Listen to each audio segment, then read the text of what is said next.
Hey guys, Skittle Rampage here. Welcome back to a new video. I do hope you're enjoying your day today. So today's video topic is Funko restocks and Funko remakes.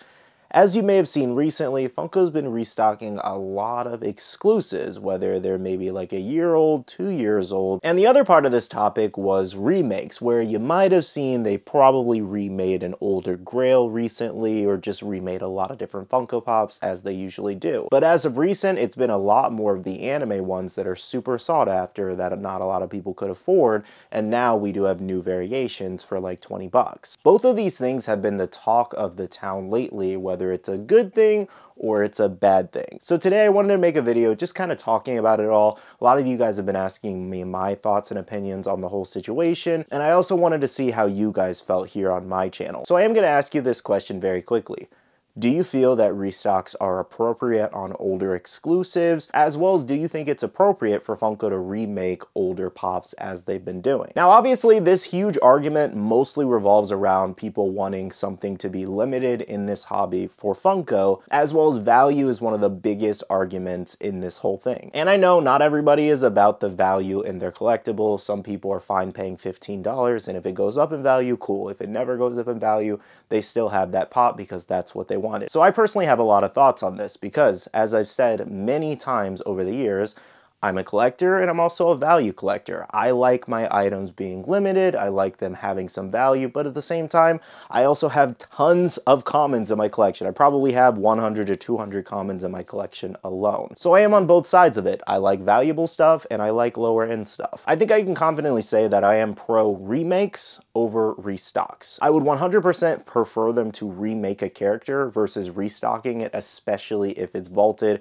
and super old. If a Pop's from like 2014, like this Ghostface, for example, the original one is 2014. And then here we are 10 years later in 2024, and we've already had 4 new variations. If it's a situation like that, 100% just remake the mold because it's long overdue. I won't lie, if I saw them restock that OG Ghostface after it's been vaulted for so long and it's a 10-year-old Pop, it would hurt a little bit. And I don't even own that piece. I'm not a big horror fan, but that just means that they would be able to do it to everything. Now, let me clarify though.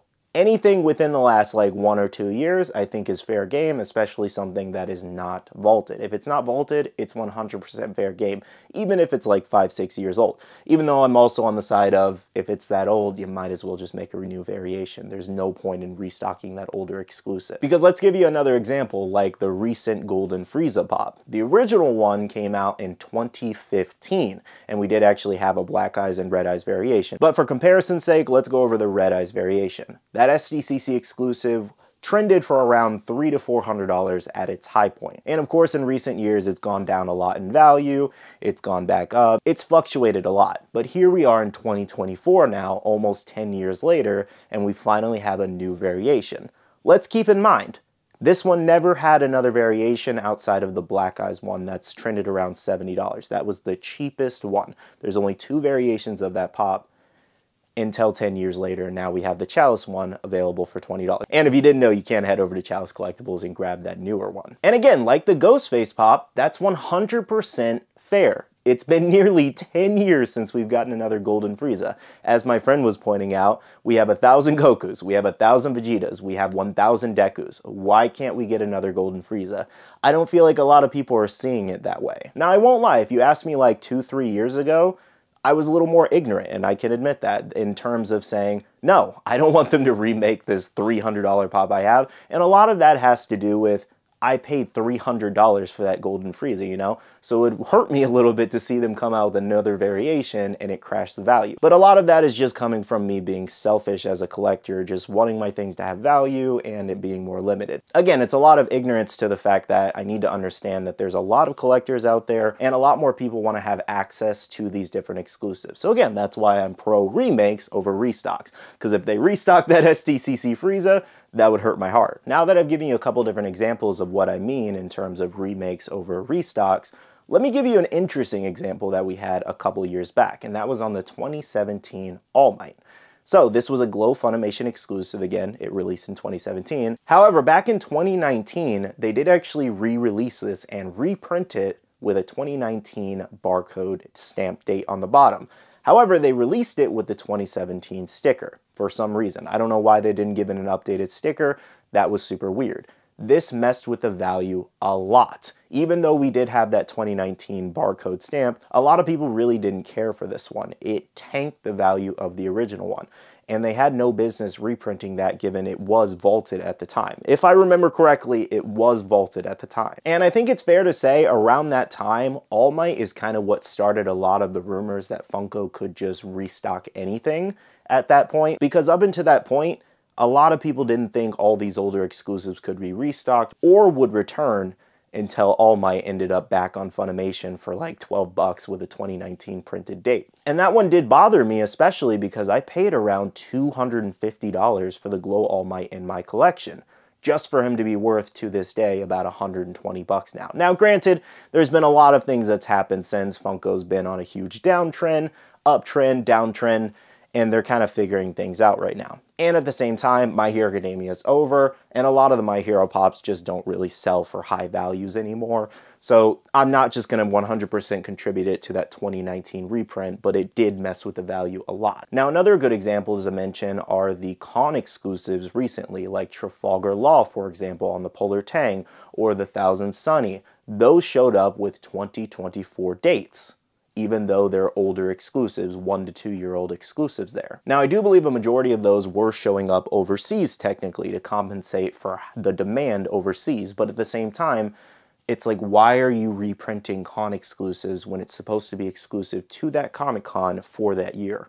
And you shouldn't be making any more. It just loses that exclusive wow factor. And it just makes it feel like an everyday Hot Topic exclusive, for example. And it truthfully makes you wonder, if they'll do it for that, what else will they do it for in the future? Now, moving over to some of the more recent restocks, especially over in the Funko shop, that's had a pretty big uproar, are some of these here. So let's go over them really quickly. These restocked in the last few weeks, and some did restock recently. So we had the Armored Luffy, we also had Luffy Gear 2, Samurai Brook, Goldie Roger, Whitebeard has restocked several times. Soba Mask, that's still been in stock at, Chalice forever, so it's not that big of a deal. Yamato was a big one, as well as Shinobu was a big one. So Shinobu actually just restocked again along Yamato. Both of them sold out again. This is a big deal because that Shinobu Pop sat at $100 for a very long time, or at least $80 to $100 range, pretty close.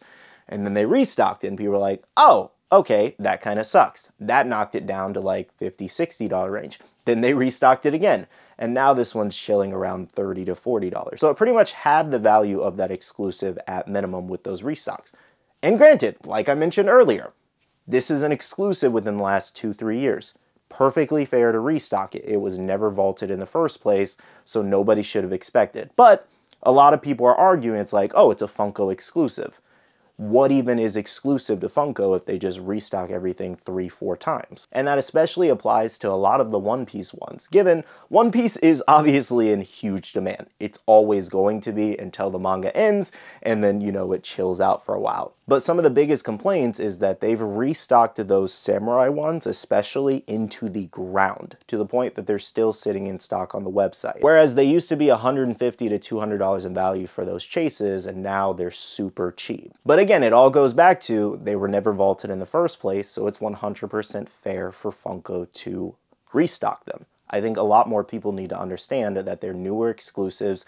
If there's a demand, Funko is going to restock them. If you haven't noticed in the last year and a half, they are 100% pro restock these days. Value genuinely these days seems like a thing of the past. Not to say that you won't still have your valuable exclusives, limited pieces and all that, but for the majority of exclusives and pops these days, value just seems like a thing of the past, for newer ones at least. Now, as I mentioned and reiterated multiple times in this video by now, it is appropriate to restock a newer exclusive.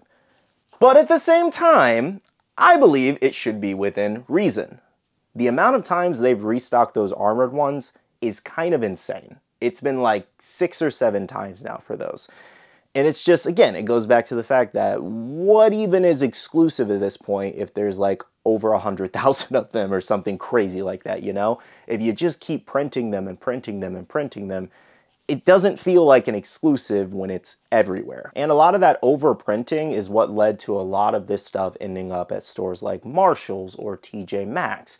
you know, a lot of failed product lines, a lot of failed exclusives that they overproduce for or restock too many times that nobody wanted them and they ended up at these discount stores. So again, I think it's perfectly okay to restock something just within reason. Now, I don't want this video to be too crazy long. I just wanted to go over, you know, how people are freaking out about all these exclusive restocks and remakes, as well as my own thoughts and opinions on this and how it's kind of changed over the last few years. I've been collecting and doing videos a long time. So early on in the days, I was a huge mint box collector. I didn't want to take anything out of box. I was also a big value collector. I didn't want anything to be restocked and all that. But as you can tell, as I've grown up a little bit more, I was, you know, 17, 18, making those videos at the time. I've grown up a little bit more. I've met a lot of people. I've met a lot of people who can't afford to spend, you know, hundreds and hundreds of dollars on these big grails and all that. I've learned to understand more that some people are just casual collectors. Not everybody's in it for value or limited pieces and all that. Some people just want to have fun. And it's something I needed to see firsthand and meet a lot of people and talk with them and understand that, to grow up as a person a little bit and understand it at the same time. Because I've also kind of realized that Funko's in a very tough spot here of making two sets of fan bases happy. One side is a lot of people want everything for $15. They want it for retail. They don't want to pay $300 for these crazy grails. They want a new one or they want it restocked. And on the other side, it's don't restock anything, don't remake anything. I want my items to have value, leave them alone. And like I said, I've realized that Funko is extremely caught in the middle of this because they can't make either side happy no matter what they do. So it's almost like they kind of have to pick a side. And in my opinion, picking the side where they're remaking things and making things more readily available and restocking things makes the most sense for Funko at this moment. Because if you've noticed recently, they're becoming more and more of a toy company versus a collectible company. And not that that's a bad thing, but it's going to weed out a lot of the hardcore collectors, grail collectors, and all that. And that can be considered a good or a bad thing, because a lot of the value in this hobby is contributed to resellers or grail collectors that pay these high prices. That's kind of what makes your, you know, your collectibles valuable, when a lot of these resellers are, you know, buying up all the stock and reselling it. But like I said, it all goes back to not everybody cares about the value. Not everybody's in it for the limited pieces. I don't know, guys. Those are some of my thoughts on the whole situation of remakes and restocks. Let me know what you guys think about the whole situation. I would love to hear your thoughts and opinions on how you feel about everything. Anyways, though, guys, that does wrap up today's video. Thank you so much for watching. If you did enjoy this video, make sure to hit that like button down below and subscribe and click that notification bell if you're new here. I do want to end off the video by saying a big shout out to all the awesome Patreon supporters of the channel. You guys are amazing for supporting myself and the channel. If you guys are interested and want to check out the Patreon, the link is down below. We do have a Patreon-only Discord where we share a lot of information, news, restocks, updates, links, and more. And finally, make sure to follow me on all my social medias at Skittle Rampage over on Twitter, TikTok, Instagram, and my Facebook page, so you can stay up to date. All right, love you guys. See you guys in the next one. See you guys later. Bye.